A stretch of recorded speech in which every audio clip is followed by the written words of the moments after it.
Bonjour tout le monde et bienvenue à cet épisode d'Inspire Leadership Podcast, votre intersection entre votre croissance et votre leadership. Merci d'être là pour l'épisode d'aujourd'hui. Si vous êtes nouveau au podcast, bienvenue. Je suis tellement heureux que vous êtes là. Si vous êtes de retour, ben, merci de continuer à suivre le podcast et d'écouter vos épisodes. C'est tellement enrichissant pour moi de pouvoir rencontrer plein de personnes et de partager avec vous les constats, les réflexions que nous avons ensemble. Et puis même lorsque j'enregistre des épisodes solo comme l'épisode d'aujourd'hui, ben, moi, ça me permet de réfléchir et puis de partager ça avec vous. Et comme plusieurs autres épisodes, ben, souvent, je me fais inspirer par quelque chose que j'ai vu passer dans les médias sociaux. Et cette fois, bien, c'était une image dans Instagram. Et l'image lit ce qui suit, c'est en anglais. Je vous lis ça. You have three currencies. Number one, knowledge. Number two, time. Number three, money. When you need one, use the other two to get it. Ça m'a porté tout de suite à une réflexion parce que c'est le genre de choses pour moi que c'est inconscient. Donc, je me suis jamais arrêté pour réfléchir intentionnellement à ce processus-là, tu sais, utiliser un pour atteindre les deux autres, tout dépendant de celui dont tu cherches. Mais je réalise que je le faisais, puis je continue à le faire aujourd'hui.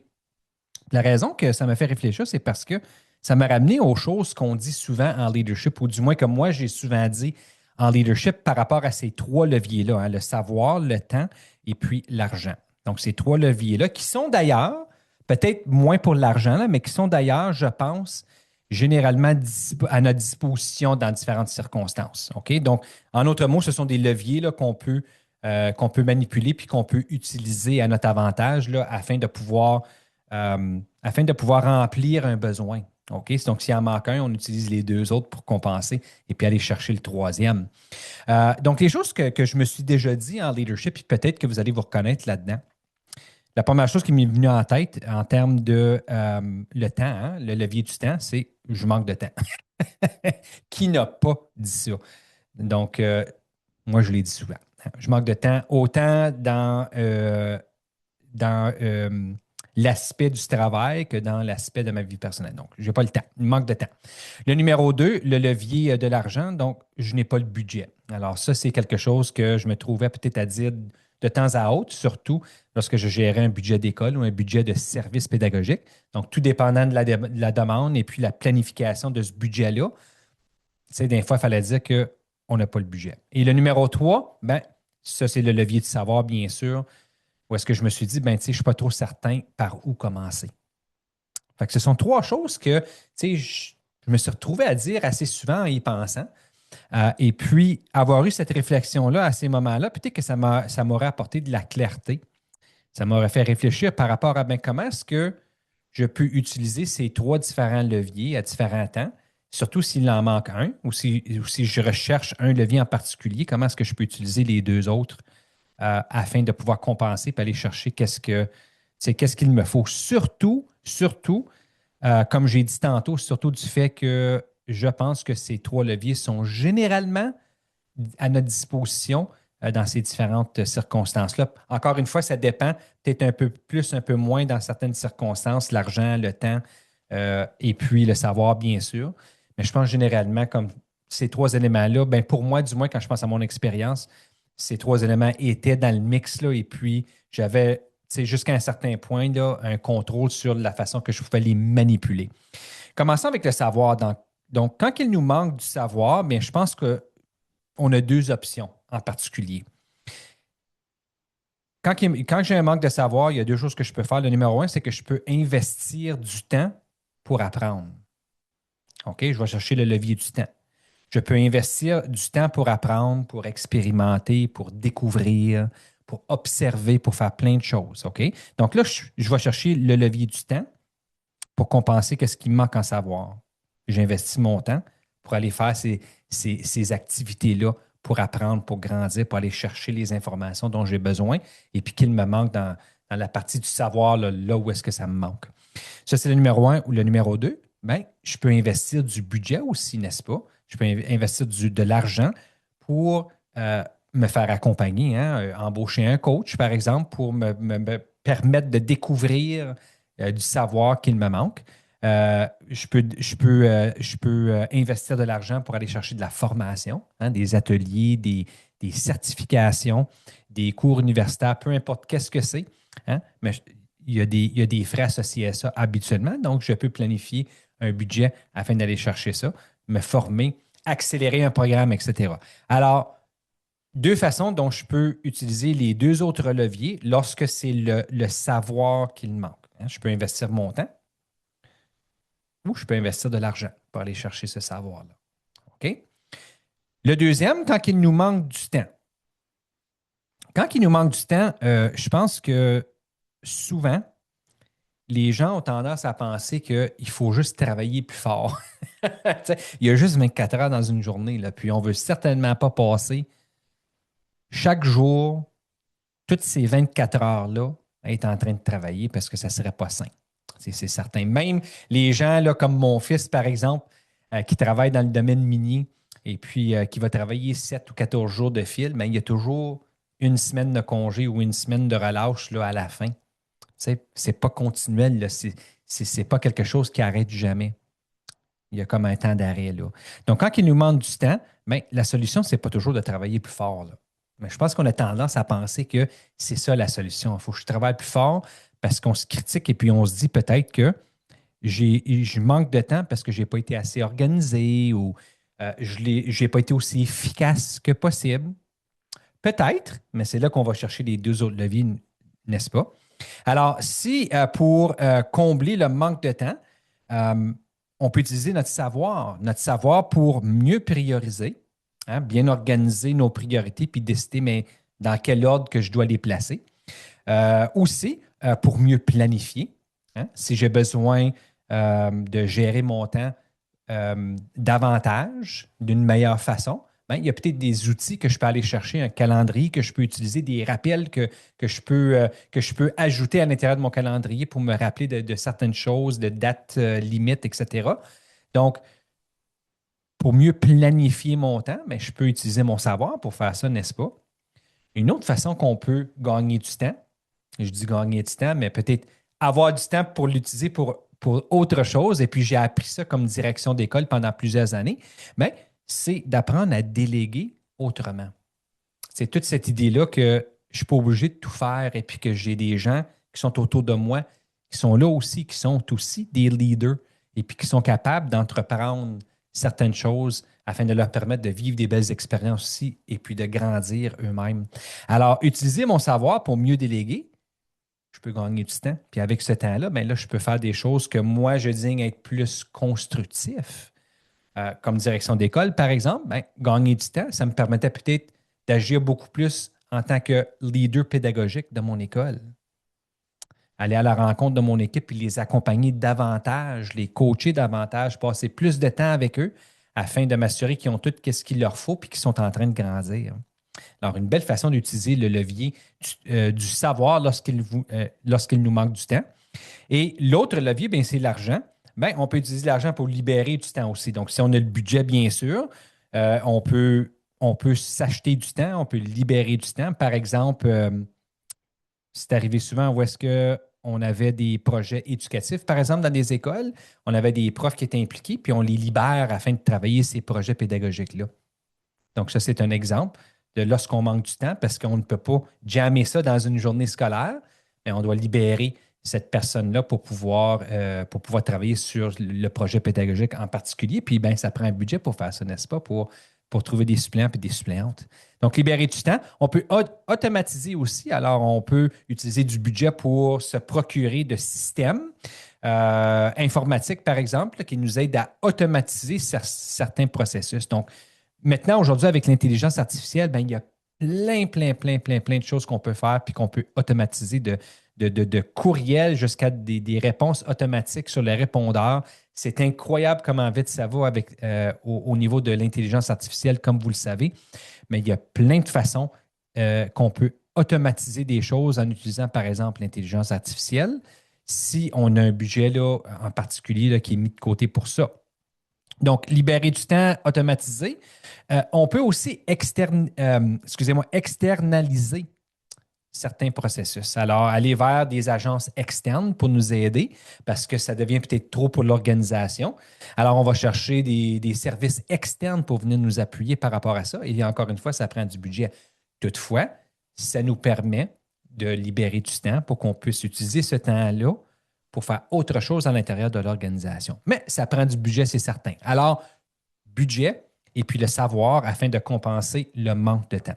Et le troisième, bien sûr, bien, c'est quand il nous manque de l'argent. Et puis là, bien, comment est-ce qu'on peut utiliser les leviers du temps et puis du savoir? Puis c'est à ce moment-là que ça prend toute leur valeur, n'est-ce pas? Parce que le manque d'argent ou de budget, bien, ça peut arriver définitivement à l'intérieur des organisations, mais ça peut arriver aussi dans notre vie personnelle. Donc, si on a un peu de budget, bien, comment est-ce qu'on peut utiliser les leviers du temps et puis du savoir afin de venir peut-être compenser ce besoin-là, d'avoir un plus grand budget? Y a-t-il façon de faire grandir ce budget-là ou de le faire étirer? Alors, avec le temps et le savoir, bien, on peut être beaucoup plus créatif. Alors, si on prend le temps pour pouvoir réfléchir et puis qu'on utilise notre savoir pendant ce temps-là pour pouvoir innover à l'intérieur de la boîte, comme on dit souvent, hein, trouver des différentes façons de faire, des différentes façons d'être d'autant plus créatifs et d'autant plus efficaces dans nos processus, bien, ça, là, en bout de ligne, ça peut finir par nous épargner beaucoup d'argent. Et puis, il y a plein d'organisations, surtout dans les industries, que ce sont des processus continuels. Ils regardent à comment ils font les choses, de quelle façon est-ce que les processus fonctionnent, et puis ils cherchent toujours à pouvoir parfaire ces processus-là. Pourquoi? Parce qu'en bout de ligne, bien, ça peut nous coûter moins cher. Bien, c'est certain qu'on va gagner soit avec des ventes. Habituellement, c'est avec les ventes, avec le profit et aussi, bien sûr, la satisfaction du client. Alors, en éducation, c'est la même chose. Là, si on regarde dans notre journée scolaire, là, de quelle façon est-ce qu'on pourrait optimiser davantage les choses s'il nous manque du budget? C'est quand on dit on aurait besoin du budget pour avoir plus de personnel dans les écoles, puis je ne dis pas que c'est pas ce qui est nécessaire dans certains cas. Oui, ça l'est nécessaire. Ou si on dit que ça nous prend plus de budget pour avoir du matériel ou de l'équipement. Je pense que la première étape, bien sûr, pour une équipe, c'est de s'arrêter puis se dire, regarde, qu'est-ce qu'on a autour de nous autres, là? Et puis, y a-t-il façon qu'on peut être créatif et innovateur afin de pouvoir trouver des solutions à l'extérieur de la boîte, là, comme est-ce qu'on est en train de vraiment maximiser les ressources que nous avons en ce moment afin que ça puisse améliorer nos processus puis nos façons de faire. Et puis, en bout de ligne, bien, soit qu'on n'a pas besoin de ce budget-là finalement ou que le budget qu'on utilise présentement, mais il est réduit. Fait que ça, c'est une autre façon de pouvoir utiliser le temps et le savoir pour combler ce manque d'argent. Et finalement, la dernière chose que j'ai notée ici, c'est de prendre le temps pour aller parler avec ceux et celles qui ont déjà trouvé des solutions efficaces. Donc, pourquoi réinventer la roue? T'sais, ça, peut-être aussi, on ne le fait pas assez souvent. Il y a peut-être quelqu'un ailleurs qui a déjà figuré ça, puis qui ont mis en place une bonne solution. Il y a peut-être des processus ou des belles stratégies qui se vivent dans une autre école, dans le même conseil scolaire, dans le même centre de service scolaire. Peut-être que je devrais aller voir qu'est-ce qui se passe là-bas. Il y a peut-être une direction là, dans une autre province même qui a une réalité semblable à la mienne et puis à mon école et puis qui a mis des choses en place et ça fonctionne et ça pourrait fonctionner pour moi, dont l'importance de se réseauter. Alors, d'aller vers les gens qui ont déjà vécu cette expérience-là puis qui ont déjà pensé à des solutions. Hey, pourquoi réinventer la roue, comme j'ai dit? Allons voir ces personnes-là et utilisons le levier du temps pour aller bonifier non seulement notre savoir, mais ça va venir en retour avoir un impact sur nos processus puis nos façons de faire et puis on va épargner, n'est-ce pas? On va épargner et puis là, tout le monde est gagnant dans cette situation-là, c'est certain. La dernière chose que j'aimerais dire par rapport à ces trois leviers-là, bien, je pense qu'il y a un piège souvent quand on pense à ces trois leviers-là puis au leadership. Alors, le savoir, le temps et puis l'argent. Et puis ce piège-là en leadership, je pense, c'est que des fois, on pense qu'on a besoin d'avoir tous les trois leviers en même temps avant d'agir. Si on a un projet pédagogique, par exemple, dans une école en tête, on a planifié ça, on a un beau plan, on a toute la liste de qu'est-ce qu'il nous faut, combien ça va coûter. Mais on n'avance pas avant d'avoir comme les trois leviers. On n'avance pas avant d'avoir l'argent, on n'avance pas avant d'avoir le savoir, les connaissances, et puis on n'avance pas avant d'avoir le temps. Maintenant, il y a peut-être certaines situations où est-ce qu'on doit attendre pour avoir ces trois leviers-là.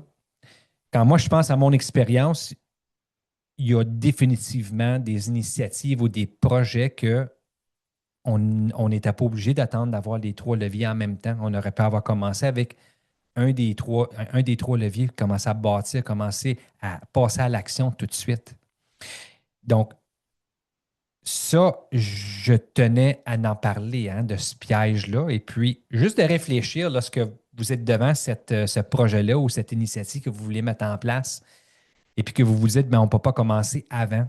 Bien, c'est juste d'avoir la réflexion avec votre équipe, par vous-même aussi, bien sûr, mais d'avoir la réflexion et puis se poser la question, mais faut-il attendre pour avoir les trois leviers en même temps avant de commencer ou est-ce qu'on peut commencer quand même?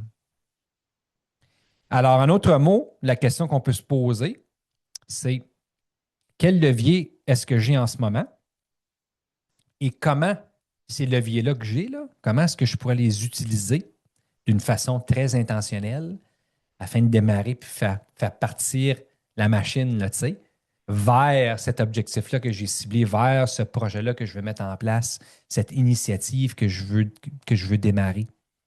Donc, quel levier est-ce que j'ai présentement et comment est-ce que je pourrais m'en servir, l'utiliser comme là, comme tout de suite et pas être obligé d'attendre que j'aille les trois leviers en même temps. Alors, se poser ces questions-là, je pense que c'est une bonne chose.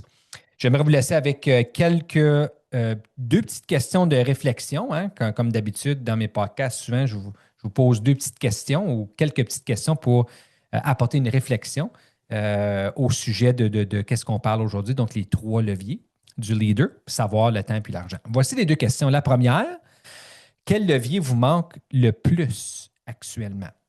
Alors, pensez à qu'est-ce que vous tentez d'accomplir, que s'il y a un projet, une initiative, peu importe qu'est-ce que c'est, que ce soit au travail, que ce soit même dans ta vie personnelle. Alors, qu'est-ce que c'est là, que tu envisages comme projet ou comme initiative? Et pose-toi la question, bien, lequel de ces trois leviers-là te manque le plus actuellement? Donc, identifiez-le. Ça, c'est étape numéro un, la première question. La deuxième question, ben, c'est comment est-ce que tu pourrais utiliser les deux autres leviers? Bien sûr, intentionnellement, afin de venir combler le besoin du premier, là. Donc, celui qui te manque. J'aimerais ça en avoir plus de ce levier-là. OK. Deuxième question, comment est-ce que tu peux utiliser les deux autres leviers-là? Écrivez ça, des idées. Remue-ménage avec votre équipe. C'est aller chercher les bonnes idées par rapport à lequel des leviers qui nous manquent. Parce que des fois, là, si on n'a pas la conversation, euh, les personnes dans une même équipe peuvent avoir l'impression que c'est peut-être un autre levier qui manque. Puis toi, dans ta tête, comme leader, ben, tu penses que c'est le levier du temps, peut-être, mais d'autres dans ton équipe pensent que c'est le levier du savoir qui manque. Fait que là, on n'est pas sur la même longueur d'onde. Alors, deux questions importantes à aborder avec notre équipe, hein, c'est on veut faire cette initiative-là, on a ce projet-là. Bien, voici les leviers qui sont importants dans cette initiative, lequel qui nous manque et comment est-ce qu'on peut utiliser les autres afin de venir combler ce besoin. Alors, réfléchissez à ces deux questions et si vous avez apprécié l'épisode, je vous encourage bien sûr de partager dans les réseaux. Il y a certainement quelqu'un dans notre entourage qui a besoin d'entendre de qu'est-ce que nous avons discuté aujourd'hui. Alors, les trois leviers d'un leader, hein, le savoir, le temps et l'argent, quand il en manque un, utilise les deux autres pour combler le besoin. Et voilà, j'espère que vous avez apprécié la conversation aujourd'hui et on se revoit la prochaine fois pour le prochain épisode.